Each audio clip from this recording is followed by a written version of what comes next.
Welcome to the Paddi O'Hara Award inaugural lecture. It is absolutely great to have N2 members here with us today from really across this land, across the country. I'm Pat Clifford, and I am treasurer for N2, member of the board, and I'm absolutely delighted to be the moderator for today's Paddi O'Hara Award. I do want to remind folks that today's session is being recorded, so that this will wind up on the N2 website, and there will be a sort of a dedicated place for this lecture and all of those that will follow over the years. But just to remind folks that it is being recorded, and I want to just very quickly outline kind of what's going to happen over the next hour, so you can kind of orient yourself. I do want to comment just briefly about Paddi and to share the N2 video on the Paddi O'Hara Award. Some of you may have seen that at the N2 AGM in February, but I'm not sure that everybody in the call has done that. I also want to introduce Karine Babiolakis. Karine is the inaugural winner, and she will present the lecture today for sort of 30-40 minutes, something in that sort of neighborhood. Karine will also do our land acknowledgement today, which is wonderful from her location in Kingston, Ontario. And I do want to invite folks to sort of participate a little bit. So it's kind of chat only. I'm moving my hand up and down because that signifies the side of your screen. We've all learned the Zoom lingo and gestures. So do participate, share a comment, share an observation, certainly ask a question. There will be a little bit of time sort of at the end for probably for a couple of questions and sort of any thoughts. So please feel free to do that, and I'll track that as we kind of go along today. I also very much want to thank Paddi's family for their support of this award. Dr. Caitlin Cassidy, a niece of Paddi, I believe is on service today, so will not be joining us, but she's been absolutely instrumental, along with a small group of N2 folks, in putting the award together. So I do want to thank her and the family for that. And I won't say a lot sort of about Paddi. We'll see the video in a second. But just to say that I have a number of fond memories, and most of them seem to cluster around a theme, and that for those who know Paddi and have been friends with Paddi over the years, that theme involves food. The theme involves wine. And probably most saliently, it involves just wonderful conversation. And while folks who know me know that I am hardly averse to good food, even mediocre wine, I do love conversation. And so the spark, the wit, the depth, the breadth of political and sociological and science conversations that I have certainly, personally shared with Paddi over an extended dinner, usually with friends, usually a group of us, has been absolutely wonderful. And so I'm delighted that we have an award for Paddi. I'm glad that we recognize N2 members in some way in terms of their contributions, which the award helps to facilitate. And what I'd like to do now is call on Barb, if she would, to actually play the video. Barb, can you do that for us?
Wonderful. Thanks, Barb, for sharing that. So what I'd like to do now is move on actually to our sort of formal introduction. So let me now introduce our inaugural award winner, Karine Babiolakis. Karine graduated from the School of Kinesiology and Health Sciences at York University with a Bachelor of Arts, Specialized Honors, summa cum laude in 2012, and a Master's of Science in Biomechanics, also from the School of Kinesiology and Health Sciences at York University in 2016. Karine received a number of awards and scholarships during her time at York, including an Ontario Graduate Scholarship, the École Polytechnique Montreal Women's Memorial Scholarship, and the Outstanding Health Research Award, amongst a number of others.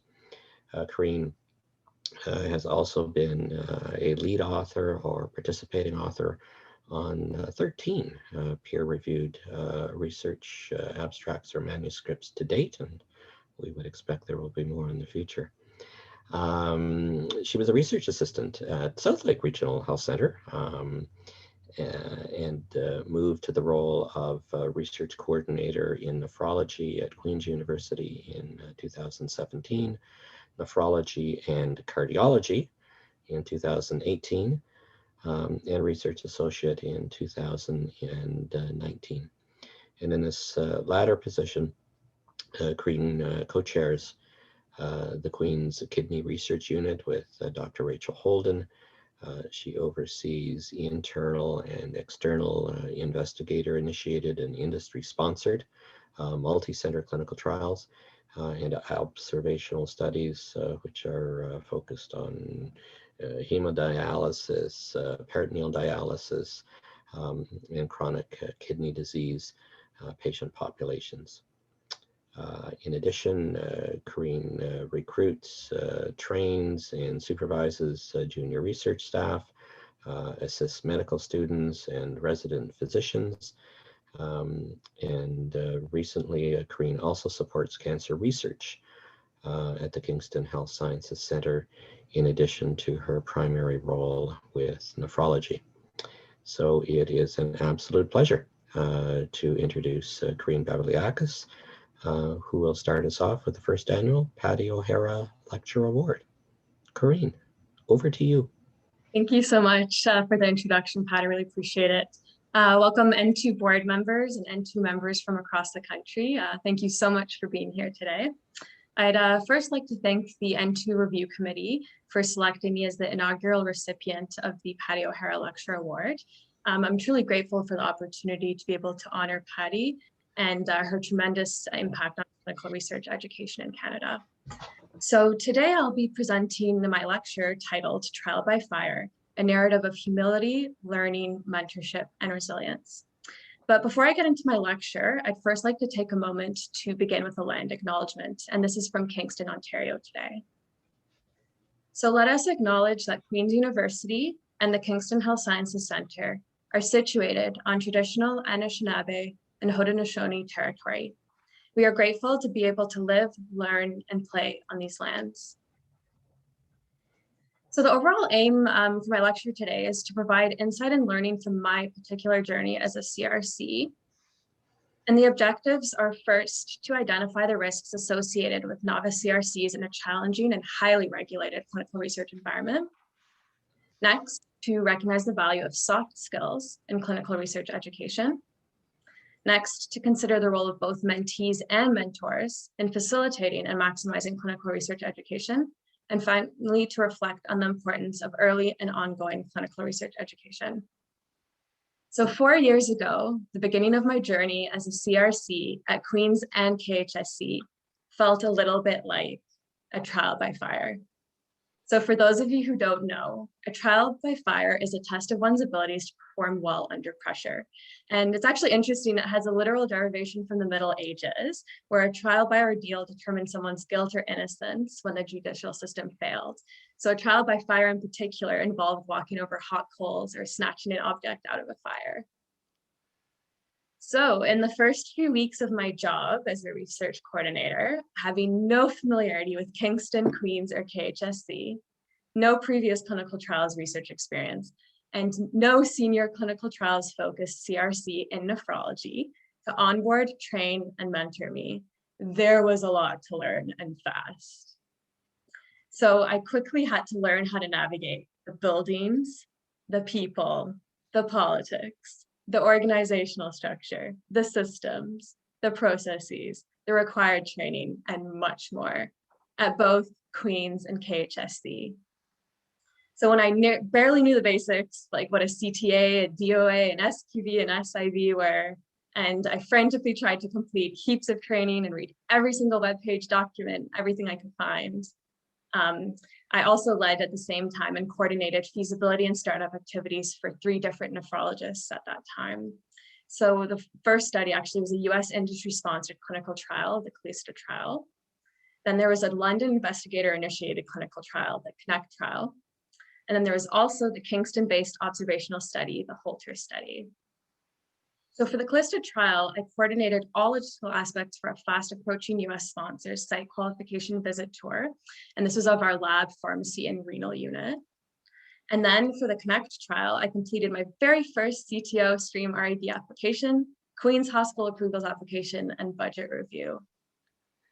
For the Holter study, I learned how to set up, apply, and operate Holter monitors and their 2 different software systems and handle centrifuge, aliquot, and store plasma samples.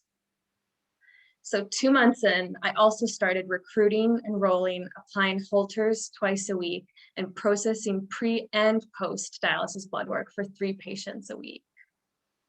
And at this time, I transitioned onto another trial. So this was a US industry-sponsored clinical trial, the AHES trial. So at this point now, I was the lead on 4 studies. So I was off to the races with the AHES trial. There was a patient with a rare disease who was of interest for this trial in particular that was clinically identified, and it was at the beginning of the CTA and budget negotiation phase. And this was when I was barely acquainted with the trial. I had just taken it over from another contact. So there's pressure is on because this might have been our only chance to enroll a patient for this trial. We were only ever expecting 1 or 2 based on the patients that came through KGH. So needless to say, I had my work cut out for me. So the negotiation for this particular CTA involved numerous levels of reviewers and approvers. It's very complex. And the sponsor and the Queen's RAB's policies regarding the RAB payment and the release of the approval letter were diametrically opposed. So nearly every day, 3 to 4 months in, until the CTA and budget were fully executed, the RAB approval was released by Queen's, the SIV took place, and all logistics were in order for this patient. There were dozens of emails, phone calls, and on some days, literally running between buildings. And this was to pick up or drop off any documents that required wet ink signatures, which in this day and age feel kind of antiquated almost. So all of that only for the patient not to be eligible based on 1 of 26 exclusion criteria. But I had yet to reach my peak trial by fire moment. So 5 months into this position, with 2 weeks notice, there's sort of just an unexpected staffing change. I took over as the project lead for the IPAC HD trial. So this is a trial that's actually, at the time, was twice CIHR funded, multi-center double-blind RCT that was 4 to 5 years in. So some of what I coordinated when I was just in the first 3 months of this position was a time-sensitive IP shipment, and this was from the US to 4 Canadian sites, startup activities at 2 external sites, maintenance activities for 1 active external site, 2 SAE submissions to Health Canada. And for my very first grant in this position, it was a $2.5 million CIHR project grant submission that involved 11 co-applicants. And then finally, at the 10-month mark, we hired a new CRC who was responsible for onboarding, training, and mentoring. So being quite new, how did I navigate this and what did I learn from all of this? So reflecting back, I think it's really important to consider the risks that are associated with novice CRCs and the factors that play a major role in eliminating or at least mitigating these risks to support high quality ethical research practice. So let's discuss the first objective. So when thinking about risks, we have to consider the highly regulated clinical research environment, as well as the role of the novice CRC and all of its pressures within it. So in the highly regulated clinical research environment, there are numerous guidelines, policies, regulations, and legislation and the associated training to be learned. And so the most important goal of all of these guidelines, policies, et cetera, is the protection of the rights, safety, and welfare of human participants. Next is the accuracy, credibility, and integrity of the data. So for novice CRCs, in collaboration with the PI, they have an absolutely integral role in ethically and efficiently conducting high quality clinical research. And this is, starting at study inception and initiation all the way through to closeout and sometimes beyond. And the success of this research is often considered to be reliant on them. So with up to 128 different activities performed by CRCs, all sorts of competing demands and pressures, limited time, finances, etc. This actually can be quite daunting for a novice and inexperienced CRC who often actually has to learn most of this for the first time quickly and on the job. So of course, it makes sense that this can impose risk in a number of different ways. So for example, a novice CRC could accidentally forget to redact a patient identifier on a source document sent to a sponsor. And this could perhaps be due to the fact that they're not quite sure where all of the patient identifiers are located in maybe a clinical note. In terms of patient safety, a novice CRC may fail to identify and report an AE or SAE, and they may do it in an untimely fashion as well. And this could just simply be due to misunderstanding the reporting criteria in general, or maybe they mix up the criteria between different studies. In terms of data accuracy, credibility, and integrity, a novice CRC can have incomplete or incorrect data. So this simply could be because they don't kind of quite know where to find certain data in the patient chart. They're not really familiar with the medical record systems at that time. And maybe it could be because they don't know the units and conversions of, for example, clinical lab values or the difference between them at sites or in different studies, the way that they're presented. Novice CRCs can also use improper data correction methods. So maybe they could use an occlusive material like whiteout, or they could just kind of scratch out a whole value, which obscures it, which of course is not in line with the guidelines. This might be because they're just not quite sure with just the vast amount of guidelines. They might kind of simply forget or not be aware of the precise way to correct data. As well, a novice CRC can cause protocol deviations. So this could be because they misinterpret study tasks, and sometimes they could know the study tasks inside and out, but they don't know the timing of it really well. So for example, they could have missing samples, they could have extra samples, or maybe the run-in phase is just about to start and they don't have any IP on site. As well, they can actually compromise data. So maybe they don't know the difference when they're just starting off, between how the pre-processing works for serum and plasma, which are actually quite different. In terms of site resources, so for example, in this case, finances, a novice CRC can definitely underestimate a clinical trial budget. I know I once. You could be unaware of, you just don't know enough at that time. You could be unaware of the potential site costs. Maybe you don't know how and when to account for indirect cost or even what those mean. And quite frankly, you might not even know that there's an option for budget negotiation so early on. So these examples I just gave actually just reflect inadvertent non-compliance.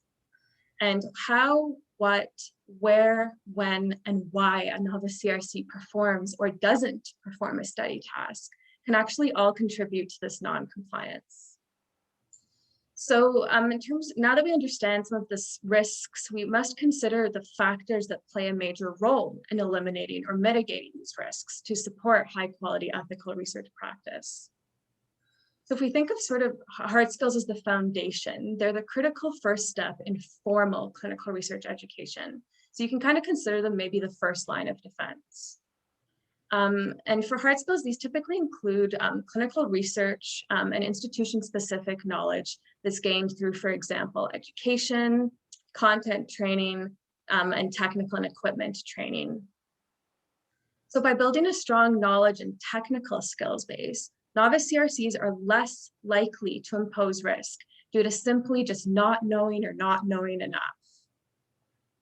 However, soft skills are also crucial to the success of a novice CRC. So let's discuss the second objective. So if we think of maybe if hard skills with a foundation, we can think of soft skills sort of as the glue, perhaps. So these are the skills that are maybe the interpersonal skills, people skills, like the abilities that relate to how you work and how you interact with other people. And these are typically acquired through informal learning methods. So here are a number of soft skills that a clinical research coordinator might have, and these are the ones I'm going to highlight today. So as a CRC, you have to be able to make decisions and problem solve quickly and effectively in a challenging and changing environment. Boy, is that true for COVID-19, right? So an example here is you have a lost frozen sample shipment.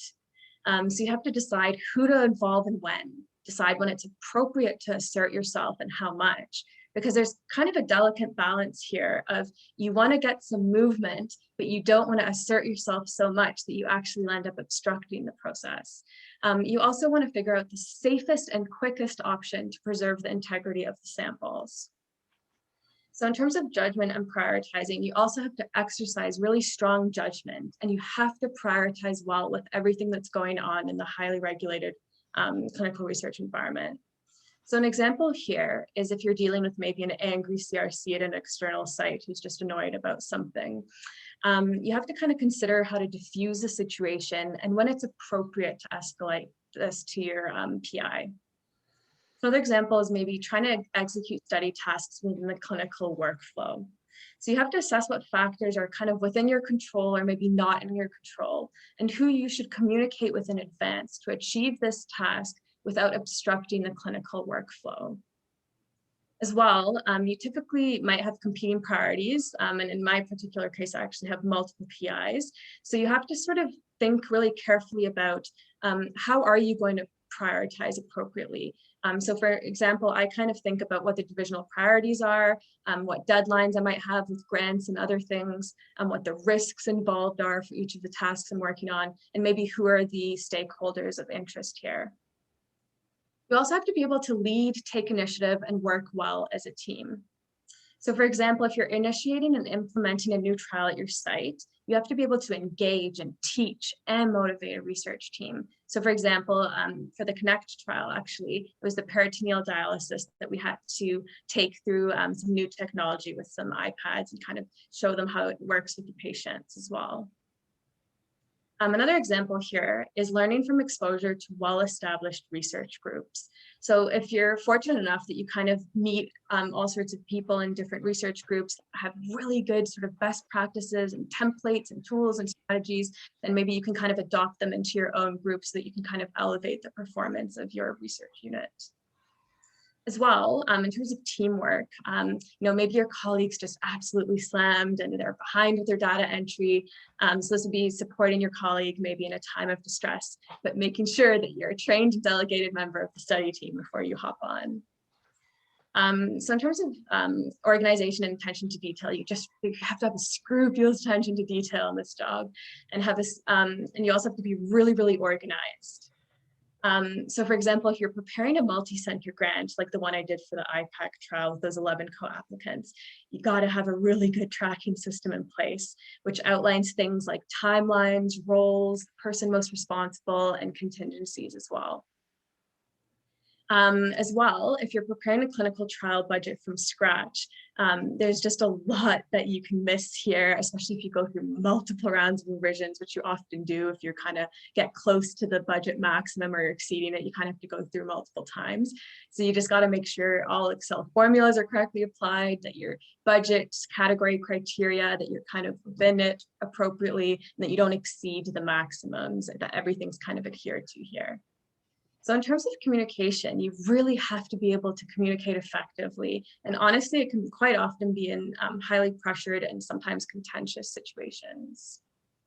So I think we all know at our sites, there's always, or outside of your site, there's a slow contact and there's no workaround. They keep ignoring your time-sensitive email requests, and you really want to pull your hair out and you kind of want to lose it. But you have to remember that you represent not only yourself, but your PI and institution. So you have to remain calm, professional, clearly articulate your request and the circumstances, and maybe to try and assist identify if there's anything that you can do to facilitate this. And finally, foresight. So you should be able to demonstrate excellent foresight in predicting problems and adjusting procedures as required for minimizing risk. So actually, this has been a recent experience of mine with IP. So it's sort of trying to think ahead of, okay, we're having shortages with IP in the context of COVID. So let's try and identify early, what's our drug inventory? Maybe we're going to be short for the next visit. Like, how can we kind of figure this out, plan really early so that you avoid a protocol deviation? So by developing their soft skills, novice CRCs are less likely to impose risk because maybe they plan better and they monitor things better and they execute well. So when these skills are paired with a strong knowledge and technical base, to me, these are what distinguish average and outstanding CRCs. So let's move on to the third objective. So if we think of hard skills as being the foundation, soft skills as sort of being the glue, let's explore mentorship as maybe the guiding frame. So mentorship sort of involves the passing on of knowledge, strategies, and lived experience.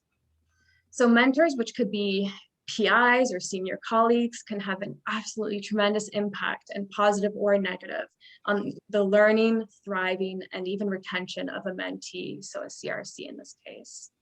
It can also have a significant influence on eliminating and mitigating the risks associated with novice CRCs. This is a balance of oversight and accountability versus independence and trust. So a team of mentors can offer far more than a single mentor, even if that mentor is among the best in their field. This is because they can offer different personalities, different work styles, learning opportunities, skills, and strengths as well. Mentees can also benefit from different types of leadership.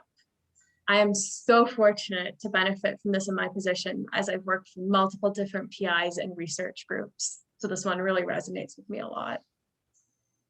So there are multiple different types of mentors. The ones I'm going to highlight here are the traditional mentor, coach, and connector. So the traditional mentor is sort of, in our context here, maybe the main PI or senior research staff. Typically, they're a guide who will nurture and advocate their mentee, and they will support the mentee in acquiring the appropriate knowledge and skills to succeed. So a few of the skills, qualities, and traits of traditional mentors that I think are helpful are a calm and solution-oriented mentor in tense situations. So I recently, I think it was December of 2020, went through a shipment issue that was potentially going to compromise 7 years of study samples. And let me tell you, in my 4 years, I think this is one of the most stressful experiences.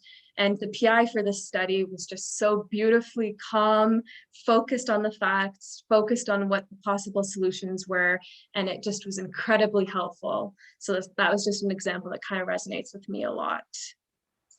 A mentor that is dedicated and engaged as well is something that's really important. So for example, a PI who just really invests focused and meaningful time and is a timely communicator. Because of this, they can avoid risks that would perhaps be due to delays in action. And as well, a mentor that provides constructive, honest, and individualized feedback. So for example, a PI that helps a CRC who requires a lot of structure early on by providing them with key guiding information for a new task. So for a mentor who's a coach, this is sort of often an intermittent type of relationship. And this is what helps the mentee to improve their performance in one domain or to maybe solve a specific issue. Their contributions, however, although they're intermittent, can actually be very vital to a mentee's success. So I have some really awesome go-to contacts for really particular things, such as investigational product, maybe the ordering part of it, or the shipping, accountability, temperature monitoring and destruction. Great contacts for clinical trial budgets, very fortunate. Sometimes they provide templates, sort of budget 101, especially when I was first starting off, and hidden costs. because man, sometimes you just, when you're starting a budget from scratch, you just don't always know all the little things that you could miss. As well, I have some wonderful contacts for different parts of handling of samples, maybe the centrifugation, storage, and shipment. So if we think, or if we look at the mentor who's the connector, they're sort of the hub through which a mentee can be paired with the right expert or expertise. And often they're expert networkers, maybe they're not, but they do typically seem to have a wide array of contacts. So I consider these to be people who kind of provide the introductions to key points of contact and resources at your site. So maybe who the best contact at the lab is for a certain task, or the pharmacy, radiology, etc. So in terms of menteeship, the hallmark of a successful mentor and mentee relationship is an engaged, productive, and trustworthy mentee.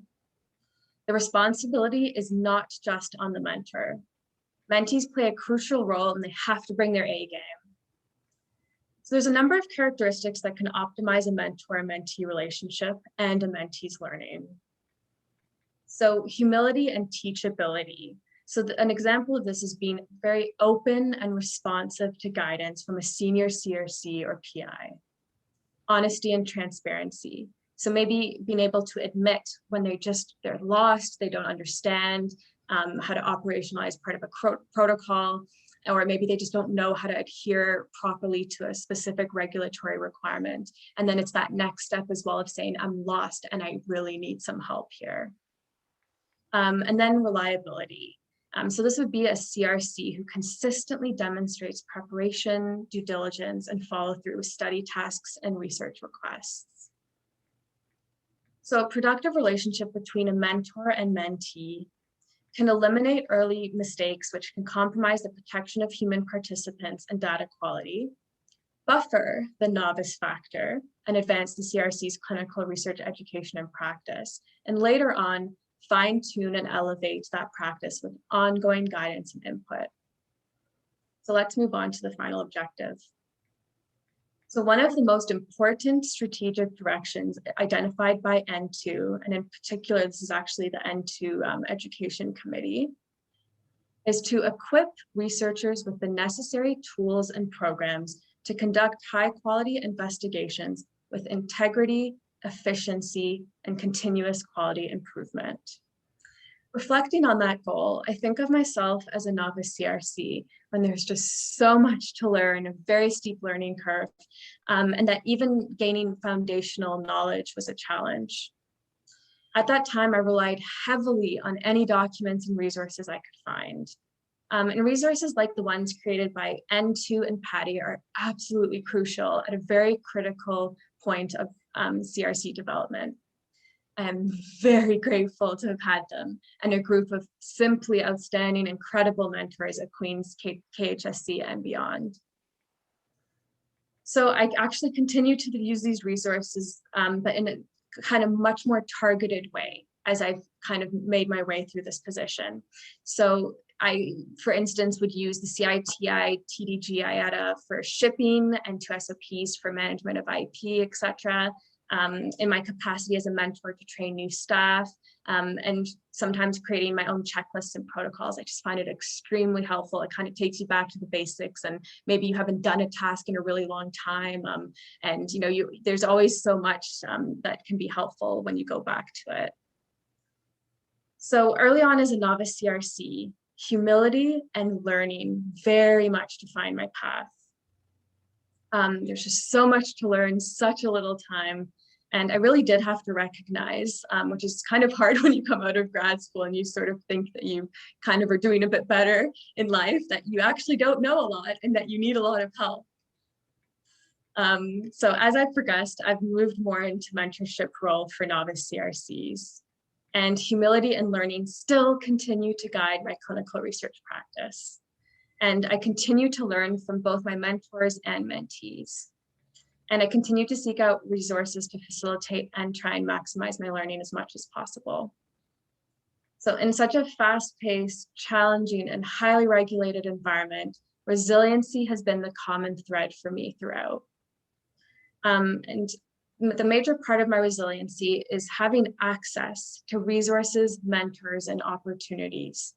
And this has allowed me to contribute, I think, in just a small way to high quality clinical research education in Canada. I'd like to thank N2 so much for this opportunity, and to thank everybody at Queen's and KHSC and beyond. I really appreciate it. Thanks so much for your time.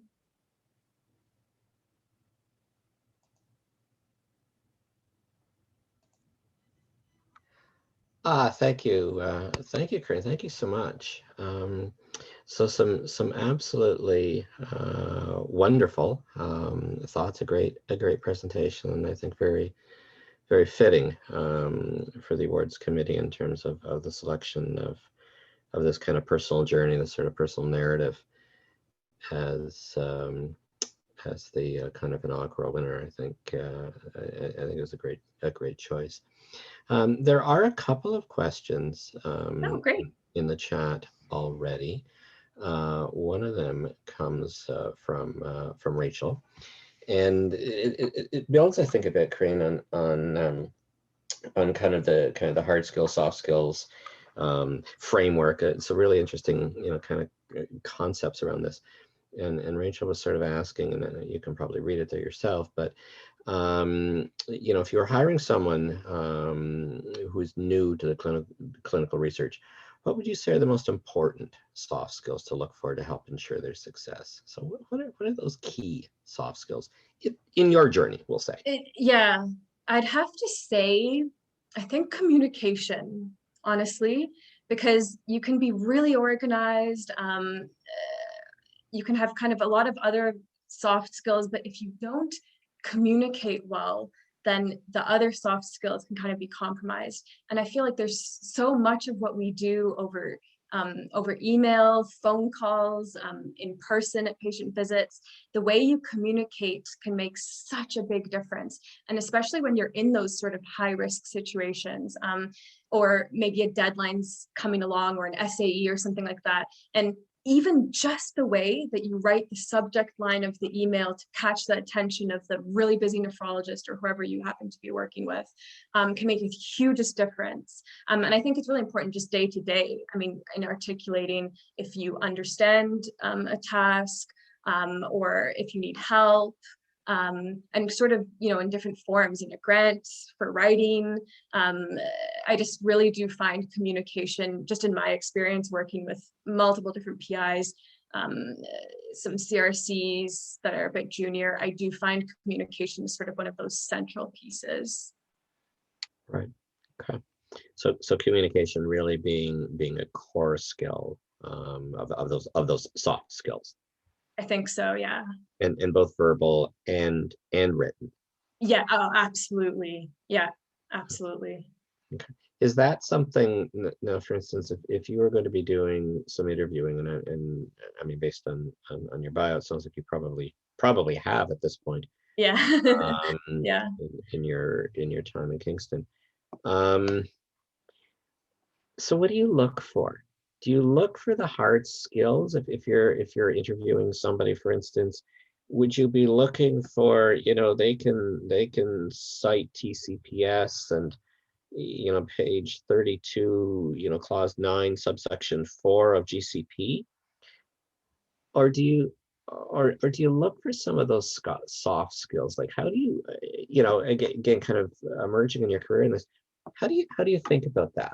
Do you want perfection? You want both? How do you? Yeah. Which is probably the answer. How do you do that? Like, what do you think about when you're interviewing somebody new? Yeah, I have to say I really do look for this, because I've been through different hiring, and you kind of see what works, what doesn't, and I honestly do believe that, for instance, being really teachable is important. And it is hard to tease that out in the interview process. But sometimes you can try and sort of create questions that bring out maybe the personality or the way that someone thinks critically about something. And to me, that's really important. And especially if I go back to the teachability, if you're teachable, then that has such a sort of a wide effect, because it affects how you can engage with the content, the guidelines, the protocols, etc. So I really do think that, yeah, I do place a lot of emphasis on the soft skills myself, at least, because with the soft skills, then you can really apply that knowledge really well. So for example, if you have really good content knowledge, but you're terribly disorganized, and you don't have good foresight, you don't plan well, etc., then it's kind of useless. So Yeah. Very very cool. No, thank you for that. There are a couple of more questions that have appeared.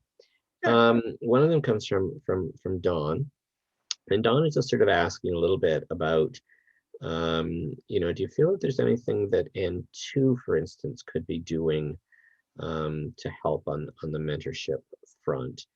And I mean, I don't want to put you on the spot. I mean, I don't know how in depth you are on N2. I mean, I know you know certainly some about N2. You're an N2 member, and obviously used some of the resources. If N2, for instance, developed a mentorship program or had a formal mentorship program, are there things that you think that an organization like N2 spans the country? Is there something that we could do to help mentors support, do you think? Evolving, advancing, research assistants, research associates, CRAs. Is there something for us? Could we have done something to be helpful to you besides the resources that you used? Right. And forgive me if, I mean, I don't know all of, Yeah. I know parts of sort of what N2 Yeah. does, but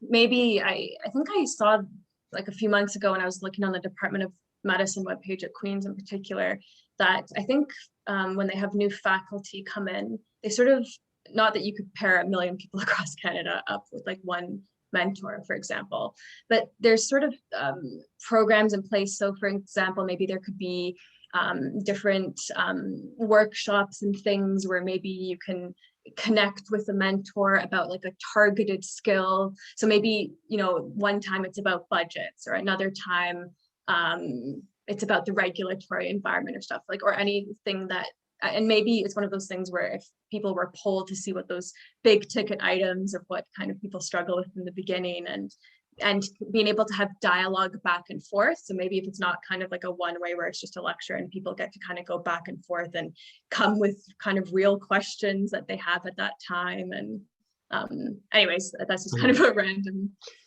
Yeah. And to just explore that a little bit more. And there are another couple of questions as well. And we've got about 10 minutes left. Perfect. So, I was going to ask, so I'm going to sort of slide one of my questions in with this kind of thing on mentorship. Sure. So, 128 activities, I think you talked about. And I was a bit dumbfounded by not only by that number, and I bet that's only somebody's count. I bet somebody else would have counted more than 100. Yeah, maybe. And somebody would have counted less, of course, but yeah. When you're thinking 150, like whatever it is, kind of tasks, when you were talking about the number of studies that you were thrown into in the beginning, and different PIs and different team members, and so I come back to the mentorship question. So would there be a role? So now we're doing a focus group on one person. Okay. So sorry, we're shining the spotlight on you. So yes, you get mentorship or coaching or supervision. You get a PI that's available to you. You get a team member who's awesome. You get a team member who, kind of barely speaks to you in the hallway. I mean, people are different, right? You're starting a new position. Can you be over-mentored, over-coached, over-supported? And so what I mean by that is, like, for a group like N2, right, could N2 do something that was outside your institution? So you don't have to worry about the quote-unquote stupid question, right? You don't have to worry about like, okay, oh my God, I got to go to my PI and I got to ask this, and he just hired me or she just hired me. Yeah. I don't want to kind of like, I don't know this answer. Is there, could N2 be helpful in that in some way? And maybe it's the same question you just answered, but thinking of that, walking on fire, thrown to the wolves, starting, we do this across the country, right? So yeah, so we do this to people all across the country. right. Is there any, do you think there's a role? Could you have done that? Could you have used a resource like that in N2 in your first week, first month, first 6 months, first year, forever? Right.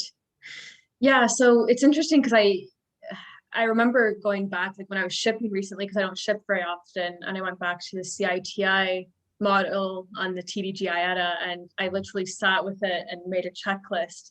And I was thinking, like, if, on the webpage, if for N2 or something like this, and if they don't already have it, if there's almost like a section of like go to FAQs or commonly common issues that new CRCs come across, and maybe kind of having stuff kind of grouped in sort of a brief document, and then that's kind of where people can go for their initial, and then maybe throughout the year they could have certain like focused workshops or whatnot to kind of, okay, you've like read the documents on budgets and this and that, like let's go to the next level and discuss particular scenarios and whatnot. And right. Okay.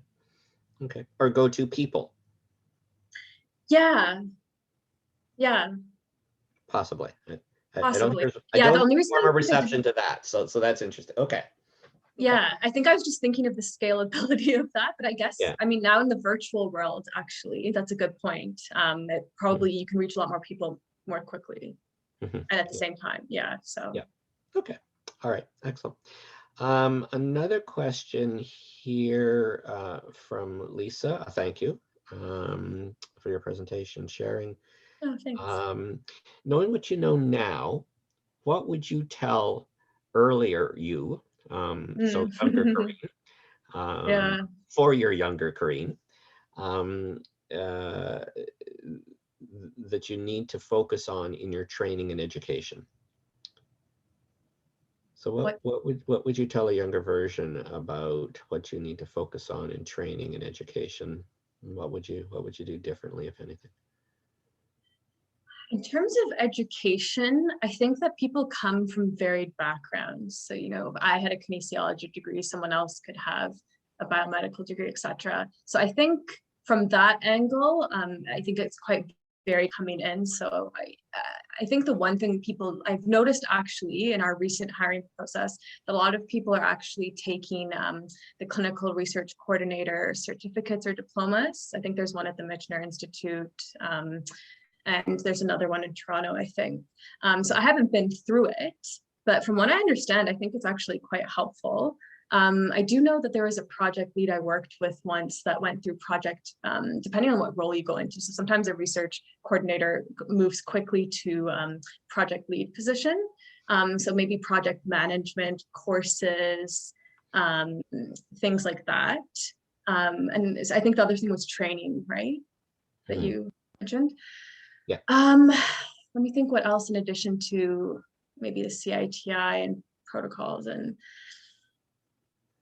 I don't know for what else would I have. So I'm telling my former self what I would have done, like anything I would have added to the training process. Yeah. Is there anything that was missing? You're 2 weeks on the job and you're thinking, I probably should have known about this. Is there anything that jumps out? I mean, you were talking about the TDG IATA stuff a minute ago, right? I mean, so there's just stuff, right? The one thing, I don't know if this will answer the question, but the one thing I found really surprising was, so in grad school, we would typically, when you're about to kind of start a protocol of patients, for me in kinesiology, but with, I guess, colleagues and whoever the participants were, we piloted. So we actually went through the whole protocol with, a bunch of people maybe in your lab. And so I remember when I first started, I thought that when an SIV was taking place, that we were actually going to get to kind of do a little run through with, a fake patient or whatever, like even if it's just your colleague or something. So I kind of feel like I wish there was a bit more of where you actually have a chance when you're early on to actually hands-on, not just kind of go through like a PowerPoint presentation version of protocol, where you actually get to kind of go through the motions of seeing, ooh, like timing was really important there. Oh, I forgot that I needed this at this time. Because it's kind of hard when you first start with the first study to picture how it actually gets carried out sometimes. Yeah. I think. Yeah. The dry run. Excellent. Yeah. There are a couple of more questions, so I'm gonna move us along. We've got about 5 minutes, so we're gonna wrap up shortly. Okay. A question from Dawn prefaces it by saying this might sound silly, but I don't think it is at all. What's the favorite part of your job? What do you like the most about what you do?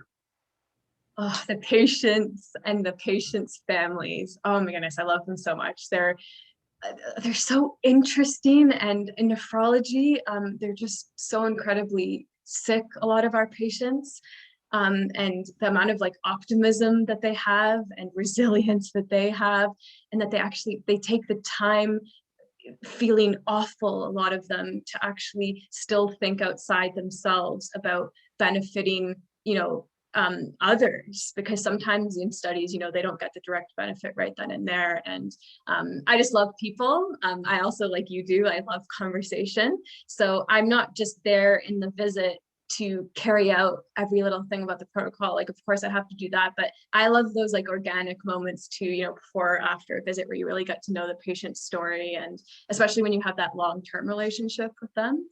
So that's my favorite part, at least. Yeah. Wonderful. Well, thank you for that. I'm scanning through the next. So some of these are anonymous just because of the way we have the Zoom structured, so not everybody's name comes up. Excellent presentation, Karine. Oh, thank you. A welcome refresher to us seasoned folks too. Another thank you. For particularly answering the question on mentorship. Great presentation.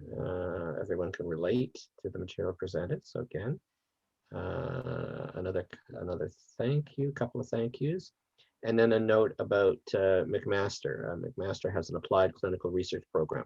Yes. Online only. Yeah. So just some information.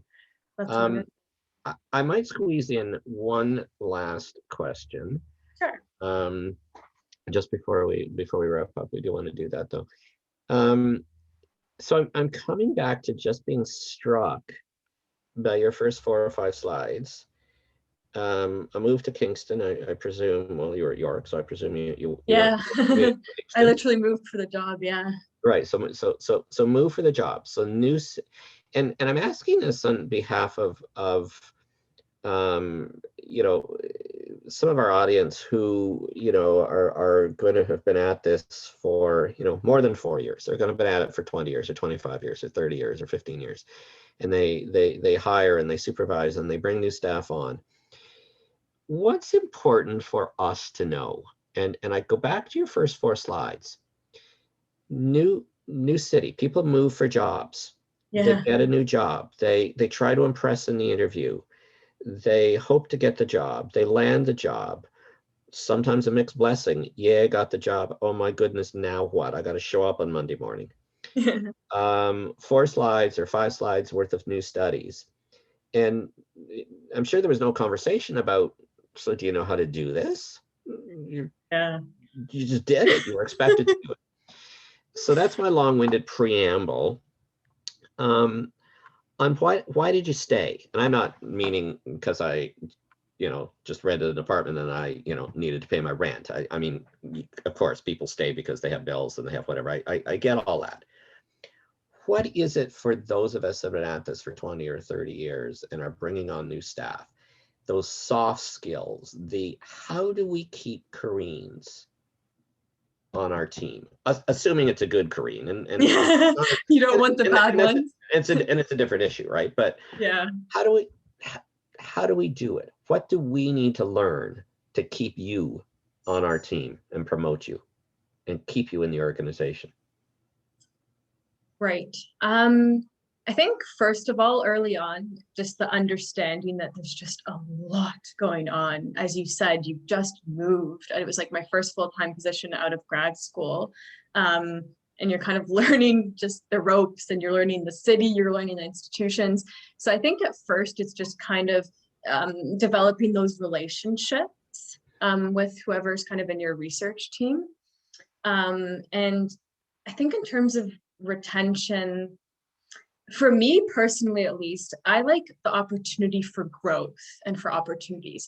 So if I started in this position and I only ever got to do, I don't know, pretend it was data entry or, you know, one study or something, and it was just kind of limited to that, I'd get really bored.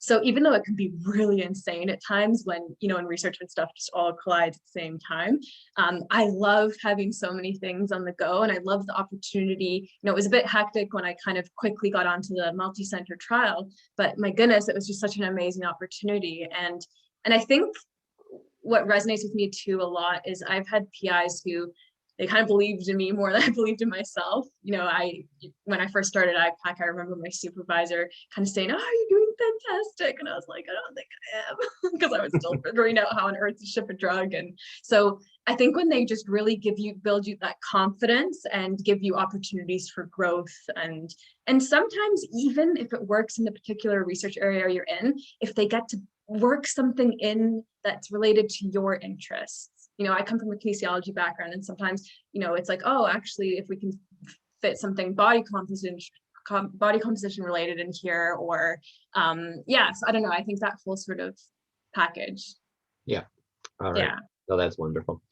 All right, we are at our time, folks. So I will say thank you to you, Karine, for the presentation, for your engagement, for there was another comment about folks noticing your passion. So thank you for that. Thank you all that have joined us today through N2 for this inaugural lecture. Again, our thanks to Paddi's family for helping to support this annual event. I will say goodbye on behalf of all of us to you, Karine, to those on the call, and look forward to our next N2 update meeting for N2 members coming up, I believe in June, I think, but somebody will correct me if I'm wrong. Anyway, it will be coming out via newsletter, and so folks will see that. And thank you very much for today. Thank you all, and I will say goodbye. Take care all. Thank you. Bye-bye.